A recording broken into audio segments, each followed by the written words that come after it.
Okay. Everyone ready, Linda? Coco, ready? Yeah. Congratulations on your win today. Just talk us through how it felt on court today and what you were most pleased with. Yeah, I felt pretty good out there. Thought it was a straightforward win. Olga's a tricky player, but I'm just happy with how I managed today. Okay, who'd like first question? In the middle there? Yeah. Yeah, you. Hi, Coco. Congrats. This is a bit of a heavier question to start, but you're usually pretty outspoken about political issues, and I'm curious how you feel about the state of the U.S. 1 year into the second Trump administration. I mean, I think I've already stated my opinions in the past on how I feel about it.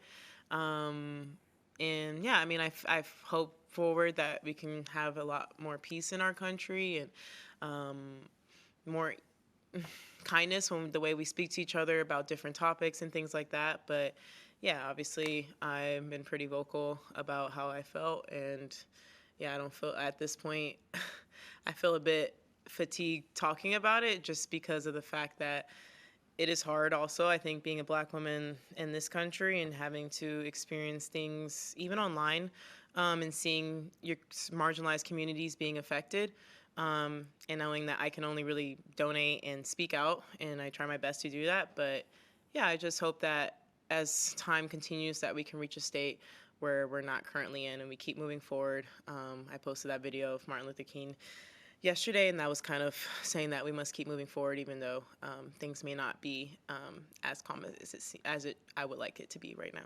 Okay, David? Yeah, Coco, sort of on the topic of maybe making the world a better place, the UNCF reported that you made a pretty sizable donation to HBCUs, and it's the second time you've done that. If you could speak about the importance of that cause and what it means to you. Yeah, it's super important for me. I think if I didn't play tennis, I would have loved to attend a HBCU. I have family members on both sides. Both my grandmothers went to HBCUs.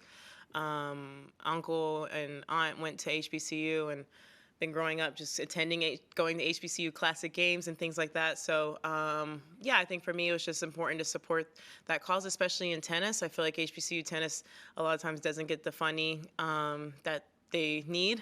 So for me, I would just always try to uplift, like I said in the previous question, marginalized communities and, support where I can. And so, yeah, I hope that it goes to students who really need it. And, it will go to students who need it. And, yeah, I'm happy that I was able to do this for the second year in a row. Okay, Carol and then Ben. Carol? Hi, Coco. I think last summer you said, I didn't want to keep playing a game style that I didn't like. Yeah. And so I'm just wondering what the debate, because it's tricky. There's a game style that makes you win, and maybe another one that in your head is a perfect game style for you. Or did you reconcile both, and what was the perfect picture you had in mind? Yeah, I think just continuing to be aggressive, I think, and the way I thought I had to be was just ultra aggressive, hitting completely flat, and I realized that that's just probably not the game style for me. Like, I still want to be aggressive, but just playing with a bit more spin and kind of playing like how some of the guys do, like taking more space and hitting heavier shots, not necessarily flatter shots. And I think with the way my strokes are, I think that just makes more sense for me. And I feel like so far this year I've been able to execute that. And I think it's just being more comfortable with that playing style, and then also not being too passive in tight moments, just making sure I accelerate. Okay, we'll do Ben, then Charlie and Matt. Ben? Hi, Coco. I want to ask about your next opponent, who I know you've known for a while, Haley. Yeah. What do you think of her sort of recent rise over the last year or so? She's been pretty solid, and then what do you expect out of that match? Yeah, I'm really excited to play her. It's like you said, I've known her for so long, and it's always great to see people you come up with do well on the tour and be able to face them in these big matches. And yeah, last time I played her was a while ago, so we've both gotten better since then, so it'll be a different matchup. But I'm looking forward to it, and it won't be easy. But at the end, I'm just proud of us to both make it at this stage, especially, I don't even remember the first time I met her. I had to be like 10 or 11 years old, so it's just pretty cool. Okay, Charlie? Good, well done. Arena's had quite a few questions as as the world number one, do you feel like you need to be this or that, or kind of promoting the game, that sort of thing? You're obviously one of the biggest stars as well. Do you feel that kind of pressure, and do you think it's different from the guys? Because I don't feel like Carlos and Jannik get asked necessarily those same kinds of questions. I mean, I don't know. I can't speak from Arena's standpoint, but I can speak from my standpoint. And I think the way that I kind of burst on the scene and the way I've been, I guess, active in issues going on in the world, I feel like I'm more prone to people to ask me questions like that, and I have no problem. I've always said that I'm, want to do more than just play tennis and affect the world in whatever way I can. So yeah, I don't know. I guess from my perspective, that's why I look at it. But yeah, I can't speak from Irina's perspective because I've never been number one, so I don't know what that pressure would feel like. But I feel like I experience it in a different way just because of, like, I've been 15, 16 years old speaking on issues in the world. So I feel like you guys are curious of what my opinion would be. Do you feel when you were younger and following the sport, did you have that expectation of kind of leading players that they should be more than just a tennis player as well?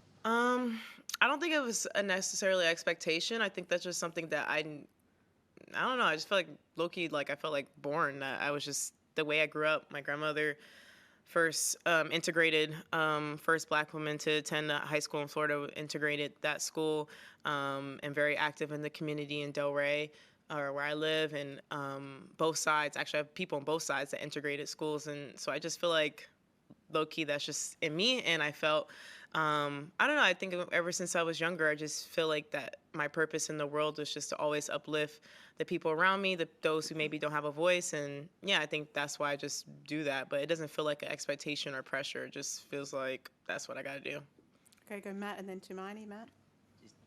The first and the second round, two like very similar score lines, but did the matches feel different to you, or did they feel the same? How did they feel, I guess? How would you compare them? Yeah, no. Today, Asking questions, but I'm like leading you into. I'm not leading you into anything. no, you're good. No, no. Today I think felt a bit better. I think I felt better off the serve for sure, and off the ground. But I think that just goes of first round nerves playing. And also two different game styles. But I think today I felt like better than I did in my first round despite the score. And also, even though my first round was a straightforward score, there were so many games that went like long, like 10-minute games that were like deuce, add, back and forth. So I think today I did better closing those games out quicker. Tumaini? Hey, Coco. Well played. Thanks. I saw, I think you went to a few concerts in the off-season. Oh, yeah. Camp Flogno, Yes. Dijon. Yep, Dijon. I'm very jealous of that one. I'm curious, what was the best experience out of those, and could you explain that picture of you chasing Tyler, the creator? Oh my God.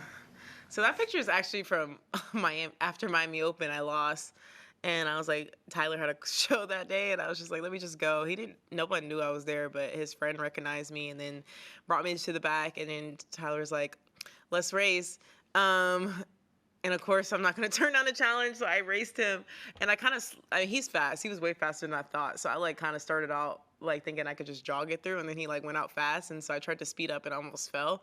And so, yeah, that picture is him beating me in the race. And yeah, I went to Flognaw this year. I've been going every year. I just love experiencing live music. So it was really cool that I got to see some of my favorite artists live and got to meet one of my favorite artists too. Who else did you see there? I saw, everybody on the Flognaw lineup. I don't want to name everybody. I actually saw Amine last week here. So yeah, in Dijon, and then everybody that was on the Flognaw lineup, Dochi, Clips, K-Tronada, yeah, basically everybody. All right, thank you very much. Thank you.